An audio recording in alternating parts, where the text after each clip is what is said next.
You went quiet longer than she expected. And that wasn't the plan, was it? You didn't do it to play games. You didn't do it to prove anything. You just got tired of over-explaining, of chasing silence, of being the only one holding the thread together while she pulled away and called it space. If this is you, you already know what I'm talking about. The way your phone feels heavier at night, like it's judging you for not opening that chat. The way your thumbs hover over the keyboard and stop, delete, lock the screen. Throw it face down on the bed like it might expose something if you stare too long. Maybe this hits closer than you expected. Because you didn't mean to go this quiet. You just stop volunteering your heart. It starts small. You answer slower. You stop sending the "did you eat?" texts. You stop explaining your mood. You stop fighting for attention that should have been given freely. And now she can't figure you out. That's the part that messes with her head. She thought you'd crack first. Thought you'd double text. Thought you'd send one of those long messages at 20:17 a.m. about how you just wanted to fix things. But you didn't. And in your silence, something shifted. You're not dramatic. You're just gone. Not fully. You still see her stories. You still recognize her name when it lights up your screen. Your chest still tightens for half a second. You just don't move. And that scares her in a way anger never could. But let's be honest, this quiet, it isn't peaceful. Not really. It's loud in other ways. In the way you stare at the ceiling when the room goes dark. In the way you replay conversations you pretended didn't matter. In the way your jaw tightens when a song comes on and you pretend it doesn't pull at you. You told yourself you were fine. But there are those tiny moments that betray you. Showering a little slower. Driving without music because noise feels like too much. Opening the fridge and closing it again because you're not hungry. You're just restless. You don't look broken. You look calm. And that's the dangerous part, because calm like this isn't normal. It's controlled, pressed down, and she feels it. She checks your last scene, notices you're not watching like before. Doesn't get the reactions, the energy, the pressure. She thought your silence would be loud. It isn't. It's quiet, clean, detached. And that messes with her more than any argument ever did. If this is you, sit with this for a second. You didn't disappear to punish her. You disappeared to save something in yourself that was getting worn thin. But tell me, when she finally realizes you're not quiet because you're hurting, but because you're done explaining, what do you think that does to her mind? Let me talk to you like someone who's been here and didn't make a show out of it. Most men think silence is a weapon. They think if they go quiet long enough, she'll feel scared, chase, panic, come back crying. That's not how it really works. Silence doesn't move a woman when it's fake. She can feel the difference. There's a kind of quiet that feels heavy, desperate, like a man standing still but screaming inside. She feels that through the screen, through the air, through the way your last message felt, even if it had no words. You didn't go quiet like that. Not fully. You went quiet because something in you got tired. There's a moment most men remember but don't talk about. You're lying in bed, phone on your chest, screen lighting up your face. You type a message. Delete it. Type again. Delete.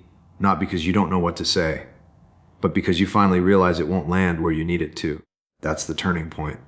Most men miss that. They think no contact is a trick. It's not. It's a line you draw inside yourself. You stop trying to be understood by someone who never really listened. That wasn't strategy. That was dignity sneaking back in through the cracks. And here's the part men don't like hearing. She doesn't miss the attention. She misses the version of herself that existed when you were still trying. Think about that for a second. She got used to being the center of your effort, your patience, your explanations, your soft landings when she was sharp. Now that's gone. Not loud, not angry, just unavailable. And that creates confusion, not romance. Most guys want chaos. They want the dramatic return, the late night phone call, the emotional crash into each other's lives. Real power doesn't look like that. It looks like you waking up and moving slower. Your coffee going cold because you're staring out the window instead of checking your phone. Your shoulders dropping because you stopped waiting for a vibration that isn't coming. That's masculine peace. Not loud, not proud, just steady. Here's the principle most men never learn. You don't earn respect by explaining yourself. You earn it by the way you move when no one is clapping. Another one. You're not meant to be understood by everyone. You're meant to be stable in yourself even when you're misunderstood. That's hard for young men to accept, because the instinct is to prove, to clarify, to fix. But you didn't, and now her mind can't handle it, not because you disappeared, but because you didn't fall apart. The silence stayed quiet, not messy, not begging. You stayed grounded, and that's what shifts the power without you ever saying a word. Not revenge, not ego, just a man who stopped leaking his energy where it was getting wasted. The room was too quiet, not peaceful quiet, the kind that hums in your ears because there's nothing to drown it out. The fan clicked as it turned, cheap plastic sound. Light wobble, like it was tired too. The air felt warm even though the window was open. That sticky kind of heat that sits on your skin makes your thoughts slow, heavy. His phone buzzed once, not her. He didn't move. There was a time he would have grabbed it before it even stopped vibrating, like muscle memory, like panic in his fingers. Now it just sat there, face down on the table, buzz fading into nothing. He stared at the crack in the wall above the switchboard. Thin crook running like a vein through old paint. He'd noticed it before, but now it felt personal, like it was growing every time he didn't say something. Silence stretches. It doesn't snap. It pulls. He thought about the last real conversation, not the fake, I'm fine ones. The real one, where her voice changed slightly, like she was already somewhere else while still talking. He remembered the sound of his own breath that night. Too loud, too fast, like the room was shrinking. He almost texted her once. Not a paragraph, not a speech, just one stupid line. Hope you're okay. The words sat there, typed out, glowing. He imagined her reading it, her face, her pause, the tiny half smile she used to do when she felt in control. He deleted it. The air in the room felt colder after that. Or maybe that was just him noticing it for the first time. A car passed outside. Headlights dragged across the wall and disappeared. For a second, he thought maybe she was in it. That stupid reflex. That ridiculous little hope that shows up without being invited. His chest tightened, then relaxed, then tightened again. He wasn't angry. That was the strange part. There was no shouting in his head, no big speeches, no imaginary arguments in the shower, just quiet and little sharp thoughts that came out of nowhere. Did she notice yet? Did she scroll up and see how far back the last message was? Did she click his name and feel that small drop when there was nothing new? He didn't smile at that. He didn't feel proud. He just felt still. Someone laughed outside. A burst of sound that didn't belong to his world right now. It felt distant, like it came from another lifetime. He picked up his phone finally, turned it over. The screen lit up. No new messages. He exhaled slowly, like he'd been holding his breath for hours without realizing it, and somewhere, without him being there to see it. She stared at her screen, waiting for a silence she thought would be louder, trying to understand a quiet that didn't chase her back. A lot of men get trapped in quiet thoughts when this happens. Not loud ones, not dramatic ones. The soft, dangerous beliefs that sound logical while they slowly pull you off balance. One of the biggest ones. She'll come back if I go silent long enough. It sounds clean, strategic, calm on the surface. But most times it isn't silence. It's holding your breath. There was this moment you probably recognize. You stopped texting, but you're still checking, still watching the last scene, still feeling that tiny jolt of electricity when your phone lights up, even when it's not her. That's not strength. That's waiting without moving. She didn't ghost you. You disappeared from yourself. That line stings because it's close to the truth. Real silence isn't about getting a reaction. It's about getting yourself back. Another belief men quietly carry.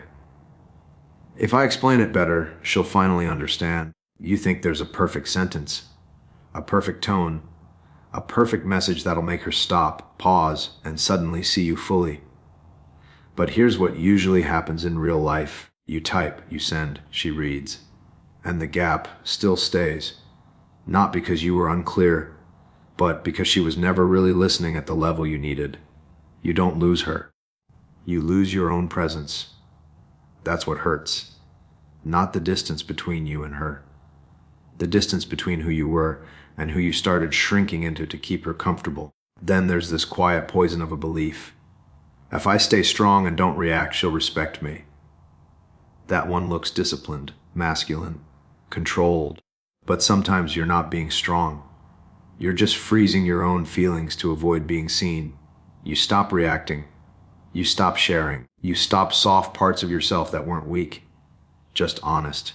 Attention is cheap. Respect is priceless.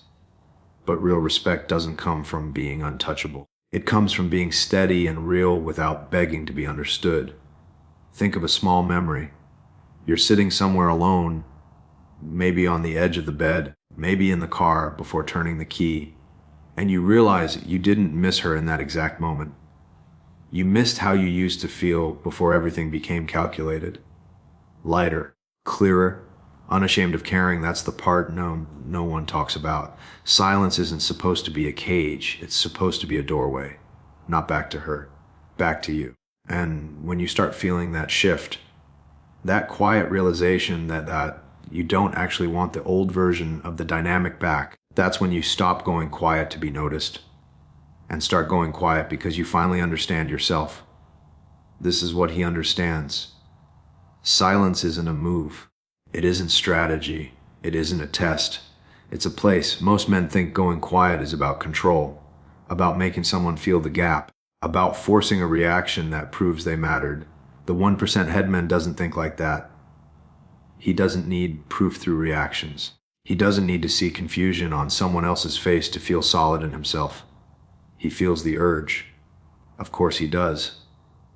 There are nights where the room feels too big, where the ceiling fan sounds like it's scraping the air because the silence is that thick, where his phone stays face up longer than he wants to admit. But this is how he leads, with presence, not pressure. He lets the urge speak without letting it drive. He notices it like you notice rain on a window. It's there. It's real, but it doesn't make decisions for him. Most men panic in the gap. They think, if I don't say something, I'll lose her forever. They think, if I don't react, I'll be forgotten. They think silence equals weakness. He understands something quieter. If connection has to be chased, it was never stable. He chooses patience over panic in tiny, unglamorous ways. He doesn't open her profile just to check. He doesn't zoom in on old photos looking for proof of meaning. He doesn't text accidentally late at night, not because he's cold, but because he respects what silence is turning him into. This is what he understands. You can miss someone and still not move toward them. That strength most men don't want to build because it feels like loneliness at first. He sits in his car sometimes after driving home, engine off, key still in his hand, breathing.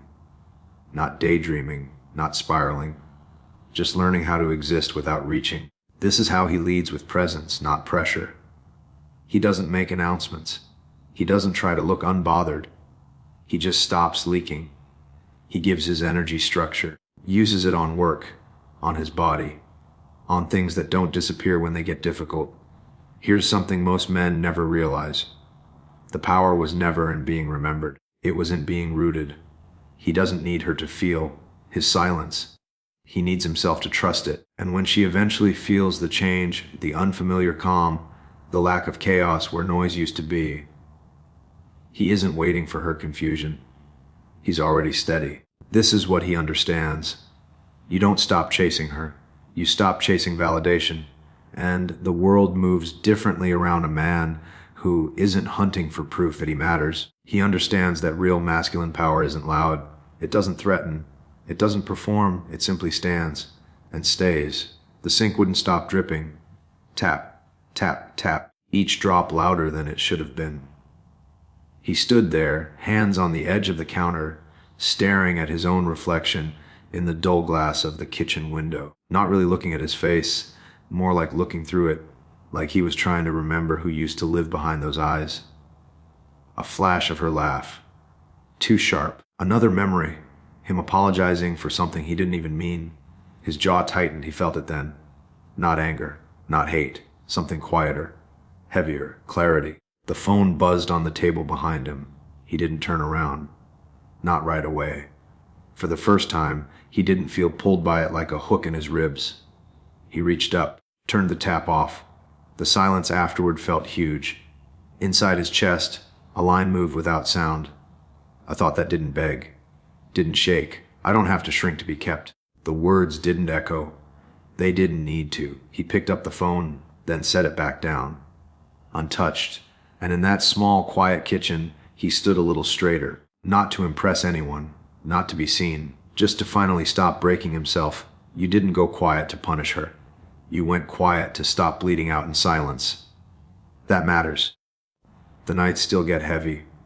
The room still feels colder than it should. Your phone still feels louder when it lights up. You still feel things you don't talk about. But now, you're not begging your heart to be chosen. You're not shrinking to be held. You're not chasing echoes. And somewhere, she's trying to understand a silence she thought was safe until it wasn't. You just kept breathing, kept standing, kept your soul where it belonged. And the truth. She didn't lose you. You finally came back to yourself.